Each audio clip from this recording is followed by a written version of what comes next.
Good afternoon, everyone. I'm Earl Campbell. I'm your host here on the Undercover podcast. And I want to thank everyone for tuning in today to the podcast, which was kind of unexpected. We really didn't plan on making one today. But we ran into something. We figured we would address it immediately. No need to put it off. Jumped in here today and do it all together. So I want to explain in a minute why we felt it was so necessary to do this today. But before we do that, first I want to ask you guys to do me a big favor. Smash that like button below, and while you're at it, if you like what you see here in Eastern Undercover, do me a great big favor and hit the subscribe button. That really helps me out, and it is very much greatly appreciated. As I've said in the past, these videos, they rely on these likes and the subscribe buttons and the comments, so we appreciate when you do that. So let's get started. This is going to be a real short podcast, not going to be very long, I promise. Won't take much of your time. So yesterday, there was a Wicomico County Council meeting, and I did not attend that meeting. I wish I would have, but I didn't. I've been trying to stay out of the council chambers and stay out of that atmosphere. I think it's just a negative aura, and it's just not good for anybody. I'm the guy that sits here and tells you guys, hey, go out and attend these council meetings, go. But with the council that we have in there currently, it's not progressive at all. And if anything, I think it's advantageous to go to these things. But regardless, if that's what you choose to do, that's what you choose. I just chose not to attend them for my own mental health. It's just not worth it. So again, yesterday there was the council meeting, and during that council meeting, it was the normal crazies, talking about the county executive, talking about the ballot initiative, blah, blah, blah, blah, blah. We see it every week. It's a witch hunt. You got the same 10 people. You've heard me all say it. I'm not going to beat a dead horse. If you want to watch that, you can go over to Pack 14.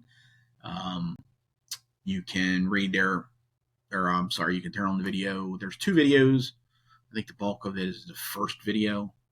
And that's where that actual topic of this comes from. So during council comments, Councilman Jeff Merritt, in his sneaky little manner, felt that he had found a golden nugget and found a smoking gun, which was a mistake that was made by a local media outlet. He did all the dramatics. He put it up on a screen, asked the lady Laura to put it up on a screen for me. And I guess he thought he found the smoking gun or whatnot. That was going to discredit the media outlet and take away some of the credibility that the media outlet had earned over the years. Well, that media outlet that he was referring to just so happened to be Eastern Shore Undercover. As I've always done, when I make a mistake, I take it on the chin and I roll with it, and it is what it is. But I want to explain what happened so everyone knows exactly what happened, and there is no miscommunication, and there's no questions about why it happened. So last week, I wrote an article about the county executive and why it is so important to vote against this ballot initiative. And I wrote the article late at night. I proofread it, woke up the next day, I sent it to 3 different people, had them read it, and then I went back again. I made a couple changes. And what I always do is I use 2 different programs. Actually, I use 3 different programs, but for this type of article, I use 2 different programs. One is called Grammarly, and one is called Quillbot AI. And basically what they do is they proofread your article. My grammar sucks, and I'll be the first to admit it. So, it's always good to have somebody, proofreading and checking your content. You guys are always great for it. There's a young lady that's a Worcester County Sheriff's deputy. She knows who she is. I'm not going to point her name out, but her mom is a big follower on the page, and I swear if I ever hit the Powerball, she's coming to work for me. But regardless, I do the same thing time and time again. And if I'm being honest, even after running it, through 2 different grammar checkers, there's times when it still misses something. So furthermore, for anyone that's used Grammarly or Quillbot knows that there are times when you will click on something and it will change the wording around. And that happens, a good amount of time. Normally, very good about catching it. But that's precisely what happened. And it changed some wording around up on me in my article without me knowing it. When that happened, I published it, and there was 2 sentences that were in error. And a follower of our page reached out to me through a message and said, hey, in a roundabout way, hey, idiot, you screwed up. To which I was out to lunch with my wife and realized, oh my God, she's right. I did make a mistake and I corrected it. Now, before anyone says anything, I'm not passing blame. I'm not saying that, anyone else is to blame for this. I made the mistake. It wasn't Grammarly. It wasn't the Quillbot, nothing like that. I take 100% blame. The mistake should have been caught before I published the article. And for that, I apologize. Additionally, not to make excuses, but the night prior, we were up pretty late. And if you go back and look in the call history, you'll see there was a call. We were up late, and I decided to write this article late at night. So it very well may have been that I wrote that and put it in there, and then it might not have been Grammarly or Quillbot. I honestly don't know, but, no excuse. It was on me. I take full responsibility for it.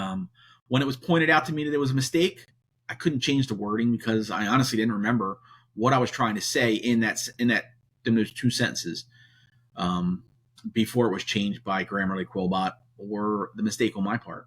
So the easiest thing for me to do was to remove those two sentences from the article. I logged on through my phone, I highlighted the area where I made a mistake, and I erased it. It wasn't important for the article. It didn't change anything about the article. I didn't do that to try to hide anything. I didn't purposely write the sentence. I made a mistake in editing, and it caused the wording to be changed. The two sentences on the page were there for under 30 minutes, I'm guessing. It was enough time for me to leave my house in Del Mar, drive to Mission Barbecue, sit down and eat lunch with my wife when we got the message that there was a mistake. While I was there, I don't know how long that takes, 25 minutes, 30 minutes, whatever it was. That's where we realized there was a mistake. As soon as we realized it, the two sentences were immediately erased. We didn't take the whole article down. We simply took down those two sentences, which was made in error. And furthermore, the error basically was stating that the sheriff was an appointed position, which, anyone with half a brain knows that the sheriff is an elected position. We've all talked about it multiple times here on the page about the election and all that. For whatever reason, it said that, it was a appointed position, which it is not. So, therefore, that was a mistake on my part. It falls on my shoulders, and I take full blame for it. Unlike Mr. Merritt, when I'm wrong, I say I'm wrong. If I make a mistake, I say, hey, I screwed up. I think that's partially responsible for our continued growth here on Eastern Shore Undercover. I think people have learned over the last few years that when we make a mistake, we're going to tell you, hey, guys, we screwed up. We made a mistake. Take it on the shoulders, take it on the chin and move on. And that's why I think people have grown to love us, is because we tell facts. And if we make a mistake, we're going to say, hey, guys, we make a mistake. A little furthermore, while I love having this large following and I enjoy the fact that, we just continue to grow. We just hit 125,000 last night. So thank you, everybody, on our Facebook page. But more importantly to me, on a personal level, is that my kids, my grandkids know that when you make a mistake, it's okay to say, hey, I screwed up. Mistakes happen. No one's perfect. And when you make a mistake, you claim it. You take responsibility, which I always do. I screwed up. I made an editorial error. And when I did, less than 30 minutes, I corrected it. I apologize to Mr. Merritt for the mistake. I'm not really sure that I need to apologize to Mr. Merritt, but regardless, I apologize to Mr. Merritt, I apologize to the council, and I apologize to the East Shore community for making that mistake. It shouldn't have happened. Again, falls on my shoulders, and I take full blame for it. I don't think it is a really big issue. It was two sentences that said something of the effects that the sheriff is an appointed position. He's not. It's an elected position. I think everyone knows that. I screwed up, and I admit my mistake. I never, ever want anything on this page incorrect. So when I see that or someone sees that, please, I beg you, reach out to me, shoot me a message like this person did and say, hey, man, you screwed up here. We'll joke about it. I even joked about it with the person. I think I'm entitled to a mistake here and there. I think this is number 5 or 6 in 4 years. No, I'm just kidding. But you know what? Each time we do make a mistake, we take claim to it. We accept our mistake and we move on. I think that shows the character of this page, not just for me. That's what we have created here with Eastern Shore Undercover.